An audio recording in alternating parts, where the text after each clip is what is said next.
O que se sabe sobre a tentativa de derrubar o governo ucraniano e retirar Zelensky da presidência da República? Tentativa de golpe pode ter sido financiada pela Rússia de Vladimir Putin e causar graves consequências. E no episódio de hoje ainda vamos dar repercussão à frota naval de ataque russa que chega à Venezuela pouco antes das eleições. Será que isso é uma tentativa de Putin e Maduro de influenciar o resultado das eleições e fazer uma pressão na América Latina, inclusive nos Estados Unidos? Para você entender tudo o que está rolando nesse momento tenso da geopolítica internacional, confere aí o episódio de hoje. Atualiza aí!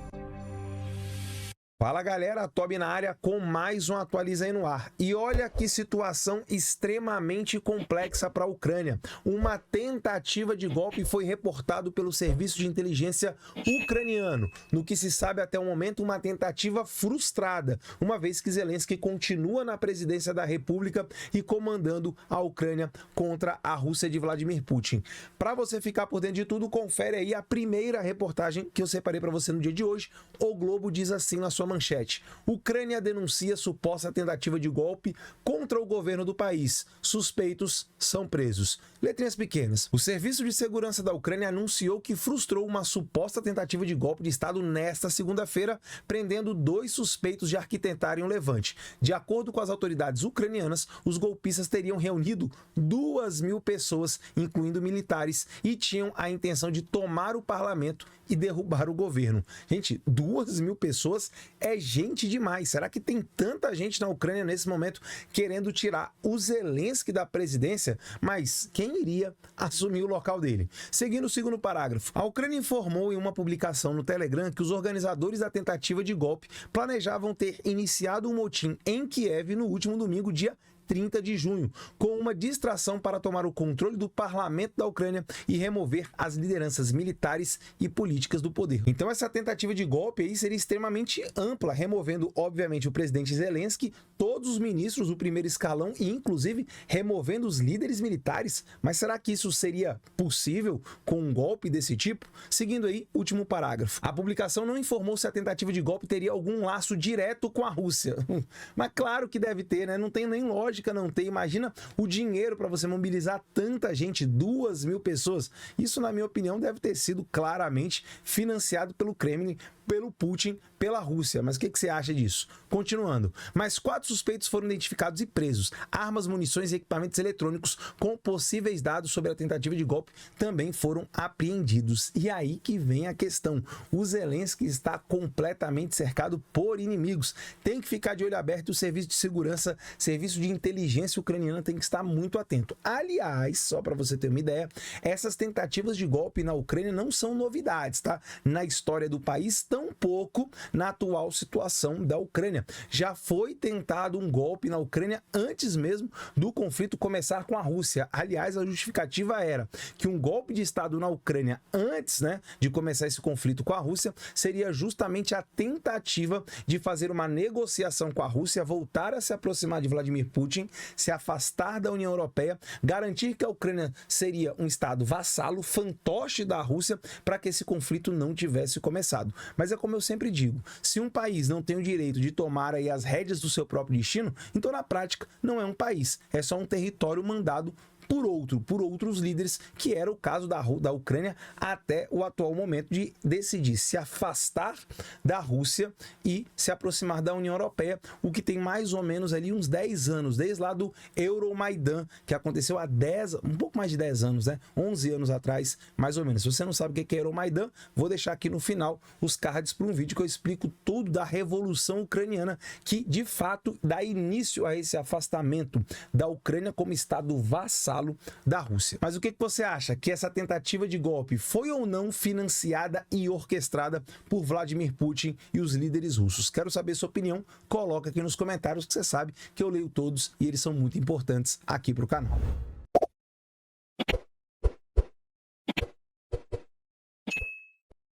Agora mudando de assunto, mas ainda falando da Rússia de Vladimir Putin, vamos sair do leste europeu e vamos vir aqui para a América Latina. Nossa vizinha Venezuela acaba de receber a visita de uma frota russa de ataque com navios e até mesmo um submarino nuclear que leva mísseis hipersônicos. Esses navios já fizeram uma escala e uma visita a Cuba e agora estão aqui na Venezuela, mas aí fica uma questão: o que o Putin tanto quer pegando navios que são muito importantes para ele e trazendo aqui para a América Latina, sendo que ele está envolvido até o pescoço na região do Mar Negro, justamente no conflito contra a Ucrânia. Mas para você entender disso, é só você conferir a reportagem que eu trouxe à segunda do dia. Revista Oeste diz assim na manchete: Venezuela recebe frota de ataque da Rússia. Letrinhas pequenas para você. Visitas de navios russos à Venezuela ocorrem regularmente, mas uma flotilha tão significativa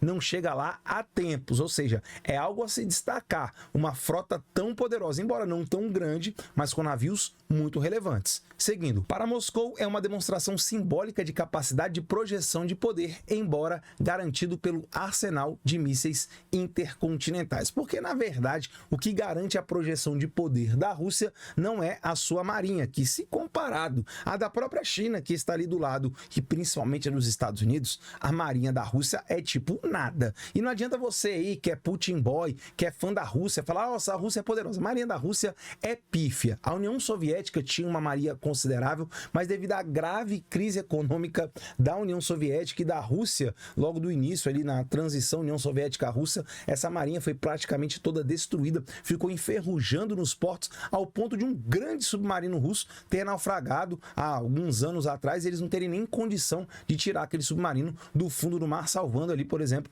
os marinheiros. Então, os Estados Unidos têm uma frota muito superior, muito mais moderna, com muito mais navios. Só para você ter uma ideia, a Rússia sequer tem porta-aviões ativos. Os Estados Unidos têm 11 porta-aviões nucleares, com catapulta eletromagnética, avião de decolagem vertical, ou seja, não dá nem para comparar. Então, o que garante a projeção de poder da Rússia são seus mísseis balísticos, as suas armas nucleares, mas, como eu sempre falo aqui, não foram feitos para serem utilizados, e sim para persuadir adversários, como no período da Guerra Fria.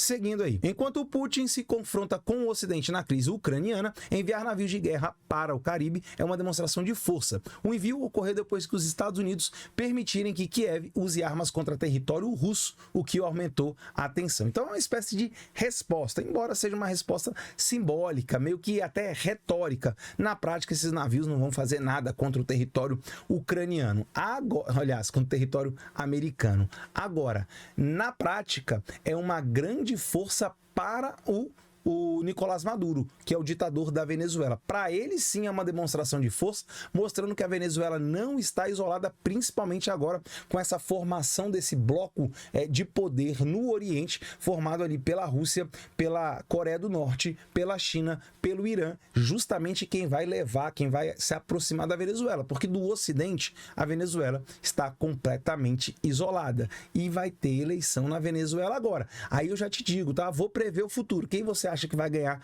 as eleições na Venezuela? Mais uma vez, Nicolás Maduro. E por quê? Porque todo opositor do Nicolás Maduro que tem a menor chance de pelo menos fazer frente ao Nicolás Maduro, não estou dizendo nem ganhar, só de fazer frente, só de incomodar, essa pessoa sempre é desclassificada do jogo democrático. Sempre inventa uma acusação, a Suprema Corte lá é completamente dominada pelo Maduro e antes era pelo Hugo Chávez, e essa pessoa não pode concorrer, às vezes é presa, às vezes é deportada, enfim, acontece de tudo. Mas olha como para o Maduro essa frota naval da Rússia é importante. Para Maduro, a presença russa é uma reafirmação de apoio em meio às eleições presidenciais, onde opositores foram presos ou proibidos de concorrer. A novidade, né? Mas lá é uma democracia, segundo a extrema esquerda brasileira, como o PT, como o PSOL e como alguns influenciadores e muitos deles meus colegas, né? Professores que parecem que não gostam de enxergar a verdade, ou então a sua ideologia age como um filtro embaçando a realidade desses meus colegas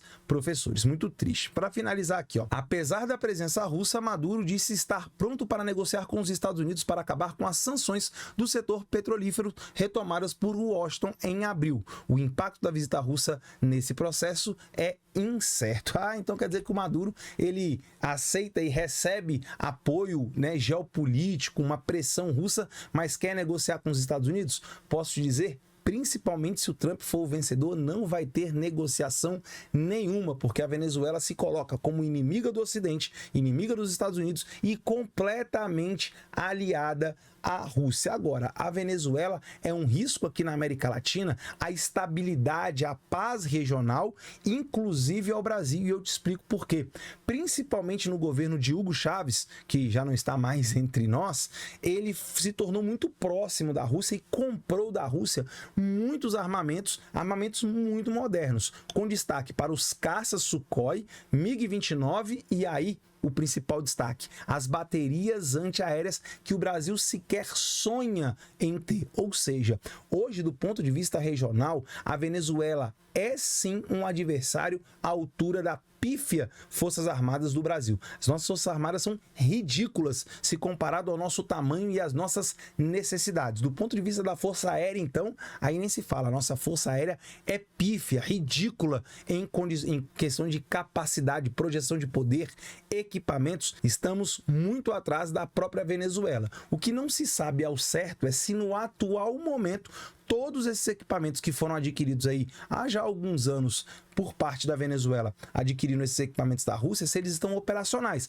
porque a crise na Venezuela é muito grave, principalmente devido às sanções americanas ao setor petrolífero, que é basicamente a única coisa que a Venezuela tem para explorar, porque todo governo de esquerda faz isso, acaba falindo o país, basicamente vivendo, sugando ali os recursos que o país tem para sustentar a própria esquerda. É assim que funciona no mundo historicamente. Mas com essa história de querer invadir ali Esequibo, de anexar territórios que pertencem à Guiana, e isso podendo ser feito por dentro do território brasileiro, mostra de fato a fragilidade do governo brasileiro, das nossas forças armadas e a necessidade urgente do Brasil se fortalecer. Mas e você? O que você pensa dessa provocação, podemos dizer assim, do Putin em relação aos Estados Unidos, mandando uma frota relativamente poderosa aqui para o quintal americano, para a área de influência dos Estados Unidos e, por que não, uma área importantíssima para o Brasil, o maior país da América Latina e do Hemisfério Sul. Quero saber sua opinião,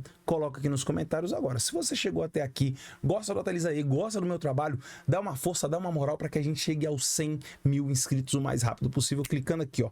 Clica aqui na logo do canal, se inscreve, vem pro lado de cá, badala o sininho das notificações, deixa seu like, porque esse é importante demais e ajuda a gente a dominar a plataforma. Tamo junto? Obrigado de coração, beijo do Toby, eu volto amanhã às 6 horas da manhã para você ficar bem informado com tudo que rola no Brasil e no mundo. Beijo, fica com Deus, fui!